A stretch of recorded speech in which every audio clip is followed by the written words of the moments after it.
आ रहा है कि क्या कश्मीर का मसला हल हुए बगैर तजारत हो सकती है कि नहीं। इस तरह के डिफिकल्ट क्वेश्चंस हैं। आपको ये कहता था पिछले 50-60 साल कि आओ कारोबार करो, तो आप कहते थे पहले कश्मीर का मसला हल करो।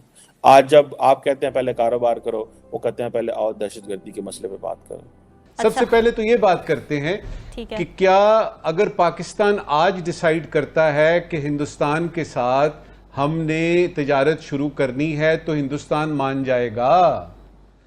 आप अकेले ही तजारत शुरू कर देंगे कि जयशंकर ने, आपको पता है, दो टोक अंदाज में पाकिस्तान के साथ मुज़ाकरात से इनकार कर दिए। वो हमसे मुज़ाकरात से इनकार करें और हम मरे जाएंगे, उनसे हम तिजारत करें। उन्होंने पाकिस्तान को सनई तौर पर दहशतगर्दों की सरपरस्ती करने वाला मुल्क करार दे दिए। अपनी न्यूज की तरफ आप सबसे रिक्वेस्ट है कि जिसने भी चैनल को सब्सक्राइब नहीं किया है, प्लीज चैनल को सब्सक्राइब करना ना भूलिएगा। लेकिन आपको भारत से तिजारती ताल्लुकात की फिक्र सताने लगी है, समझ से बाहर है। तो डॉक्टर साहब, आप वज़ीर खारजा हैं, सबसे बड़ी बात आपको तारीख तो मालूम होनी चाहिए ना कि भारत के साथ तिजारत की राह में सबसे बड़ा मसला क्या है। क्या है मसला सबसे बड़ा? मैं याद करवा देती हूं आपको और हमेशा याद करवाते रहेंगे हम। मसला कश्मीर। जब तक भारत मसला कश्मीर को हल नहीं करता, कश्मीरी हमारे बहन भाइयों पे जुल्म का सिलसिला बंद नहीं करता, वहां मनमाने कवानीन मुसल्लत करना नहीं छोड़ता, इस मौजू पे बात तब तक नहीं की जानी चाहिए। कश्मीर पर कौम का मुत्तफिक का एक ही मौकिफ है कि इसके हल के लिए, इस मसले के हल के बगैर, इसका हमें हल चाहिए और इसके हल के बगैर तिजारत नहीं की जाएगी। भारतीय वज़ीर खारजा जयशंकर ने, आपको पता है, दो टोक अंदाज में पाकिस्तान के साथ मुज़ाकरात से इनकार कर दिए। वो हमसे मुज़ाकरात से इनकार करें और हम मरे जाएंगे, उनसे हम तिजारत करें। उन्होंने पाकिस्तान को सनई तौर पर दहशतगर्दों की सरपरस्ती करने वाला मुल्क करार दे दिया है और यहां तक कहे कि माजी को भूलकर बातचीत नहीं हो सकती। उनकी अब जितनी भी जंगें हुई, फिर LOC की खिलाफ वर्जियां, फिर हमारे मुल्क के अंदर जिस तरह से कुलभूषण यादव पकड़े गए, इस तरह की इंसर्जेंसीज देखी गई, ये सब चीज़ें नज़र में रखते हुए क्या कोई कॉमन ग्राउंड हमें मिल सकती है, कोई बार्गेनिंग चिप हमें मिल सकती है कि हम तिजारत को कंटिन्यू कर सकें भारत के साथ? शुक्रिया रामीन। देखिए, पाकिस्तान हिंदुस्तान की डायनामिक्स जो है ना, आपने बड़ा अच्छा बताया कि ऊपर नीचे नशेब व फराज आते रहते हैं। इस वक्त सूरत हाल देख लेते हैं क्या है और उसमें फिर ये देख लेते हैं कि फॉरेन मिनिस्टर साहब ने जो ये बयान दिया है ताजरों के बिहाफ पे, वो हो भी सकता है कि नहीं। सही है। इस वक्त सूरत हाल ये है कि आपके जो दोनों ममालिक हैं उनके कैपिटल्स में उनके हाई कमिश्नर्स यानी एम्बेसडर्स नहीं हैं, वो डाउनग्रेड हुआ है। आपके हाई कमिशंस जो हैं वो अपनी फुल जो है वो कैपेसिटी में नहीं चल रहे। नंबर 2 ये है कि बातचीत का सिलसिला है ही नहीं किसी भी किस्म का। वो किसी ज़माने में होता था, हम लोग फॉरेन सेक्रेटरी लेवल टॉक्स करते थे, फॉरेन मिनिस्टर्स आपस में मिलते थे। अगर बायलैटरली नहीं मिल रहे तो आप किसी बड़ी, यानी जो आपकी कॉन्फ्रेंस है, यूनाइटेड नेशंस की जनरल असेंबली का इजलास हो रहा है, तो उसके बाद जब साइड लाइन में मिलते थे, फिर हम ये देखते थे कि क्रिकेट टीमें आ जा रही हैं वगैरह वगैरह। इसमें से किसी किस्म की भी कोई बात नहीं हो रही बशमूल उस तिजारत के जिसका कि आपने जिक्र किया है। तो ये तो है इस वक्त की सूरत हाल। अब इसमें एक दो अहम चीजें बड़ी जरूरी हैं ये जानने के लिए कि क्या हम ये कर सकते हैं कि नहीं, और ये अगर हुआ तो फिर क्या होगा। मेरे ख्याल में जो दूसरा पहलू है ना इसका कि ये हुआ तो क्या होगा, ये तो इसको तो आप छोड़ ही दें। सबसे पहले तो ये बात करते हैं कि क्या अगर पाकिस्तान आज डिसाइड करता है कि हिंदुस्तान के साथ हमने तिजारत शुरू करनी है तो हिंदुस्तान मान जाएगा? आप अकेले ही तिजारत शुरू कर देंगे कि हम मान गए हैं? उसमें हिंदुस्तान का मानना डेफिनेटली जरूरी है और वो अंडर द सर्कमस्टांसेस वो पॉसिबल मुझे तो नजर नहीं आ रहा। उसकी कुछ एक दो दलीलें देखते हैं। बताइए। ये सिंगापुर में एक आध दिन की बात है, 3 रोजा दौरे पे जाते हैं जयशंकर साहब, उनके जो फॉरेन मिनिस्टर हैं, वो वहां पे जाके कहते हैं कि पाकिस्तान जो है वो दहशतगर्दी में मुलव्वस है। नंबर 1 Q&A होता है ना, उसमें अपनी तकरीर करने के बाद उनसे सवाल पूछा जाता है, तो वो कहते हैं कि जी पाकिस्तान मुलव्वस है और देखिए हमारी बदकिस्मती देखिए कि हमारा जो हमसाया है वो इस्तेहकाम तो दूर की बात है, स्टेबिलिटी तो वो दूर की बात है, वो तो क्वाइट भी नहीं है, यानी खामोश भी नहीं है। इसका क्या मतलब है? इसका मतलब ये है कि उनको पाकिस्तान से बहुत सारे शुकूक व शुबहात मौजूद हैं।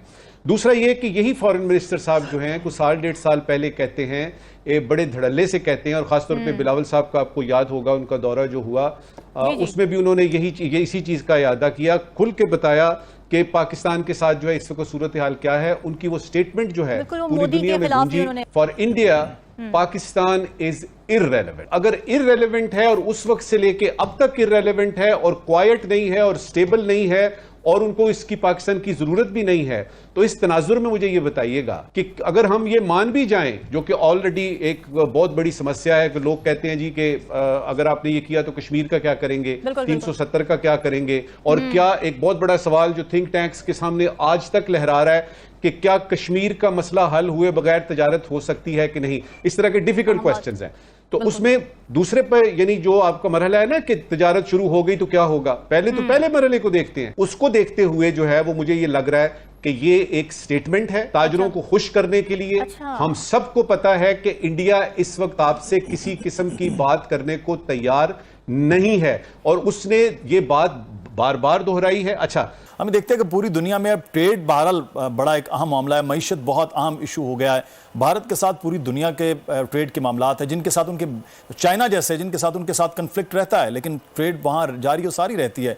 तो क्या अगर ये होता है तो पाकिस्तान के लिए ये बेहतर नहीं होगा?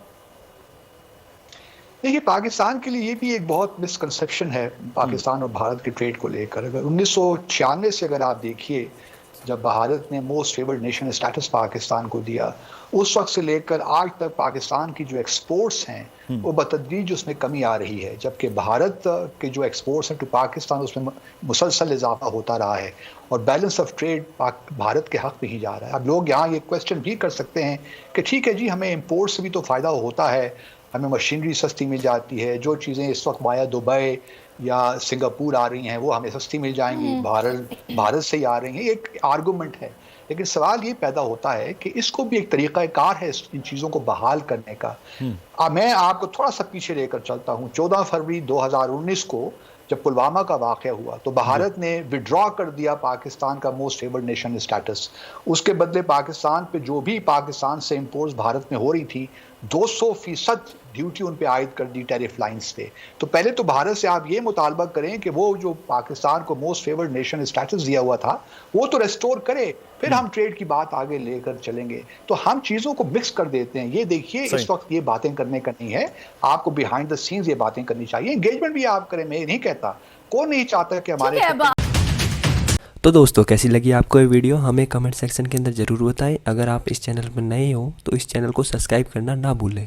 जैसा कि हमने वीडियो में देखा कि कैसे मोदी जी ने पाकिस्तान को एक भिखारी मुल्क बना दिया है। पाकिस्तान की जो मीडिया है वो यही बातें कर रही है कि कैसे जो भारत की ग्रोथ है वो तो 9% से हो रही है, जबकि पाकिस्तान है वो 1% पर है जीडीपी ग्रोथ के मामले में। अब जब वह भारत की यह तरक्की देख रहे हैं तो उनको भी जो लालच है वो मन में आ रहा है और वो कह रहे हैं कि इंडिया के साथ ट्रेड स्टार्ट कर दो। जबकि जो उनका पुराना पीएम इमरान खान था, उन्होंने कहा था कि इंडिया के साथ ट्रेड नहीं करेंगे जब तक 370 नहीं हटेगा। लेकिन अब जब उनके मुल्क में गरीबी और जो महंगाई ने इतनी हालत खराब कर दी है तो अब वापस से वह ट्रेड ओपन करने की मांग करने लग गए हैं। आपका इसके ऊपर क्या राय है ये हमें जरूर बताएं। या मोदी जी को ट्रेड ओपन करनी चाहिए या नहीं, ये कमेंट सेक्शन के अंदर जरूर बताएं। जैसा कि आज भी नहीं बताया कि उनकी जो किताबें हैं उनके अंदर उनको बस नफरत ही सिखाई गई है हिंदुओं के प्रति, और वैसा ही वो दिखा रहे हैं। पूरा का पूरा जो इनका मुल्क है वो हिंदुओं से नफरत करने के पीछे ही बर्बाद हो चुका है। ना तो इन्हें कश्मीर मिला और ना ही पैसा। कुछ जो पाकिस्तान की मीडिया वाले हैं वो अब सच्चाई को बोलने लगे हैं और वह सच्चाई बताने लगे कि कैसे जो भारत है उसके अंदर इतना बड़ा इन्वेस्टमेंट आ रहा है, पूरी दुनिया वहाँ इन्वेस्ट कर रही है,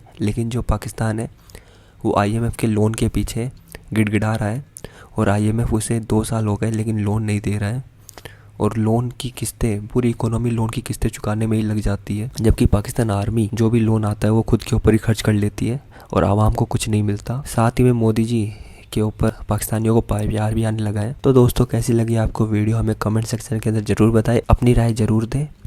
और अगर आपको ये वीडियो पसंद आई है तो ऐसी ही वीडियो देखने के लिए हमारे चैनल को सब्सक्राइब जरूर करें। मिलते हैं किसी और वीडियो के साथ, जब तक के लिए जय हिंद, वंदे मातरम। और साथ ही में अगर आपको आरजू काज़मी और साजिद तार का रिएक्शन देखना है तो आप इस वीडियो पर क्लिक कर सकते हैं। और ऐसे ही पाकिस्तान की लेटेस्ट जो मीडिया अपडेट है इंडिया के ऊपर, उसको देखने के लिए हमारे चैनल को सब्सक्राइब जरूर करें।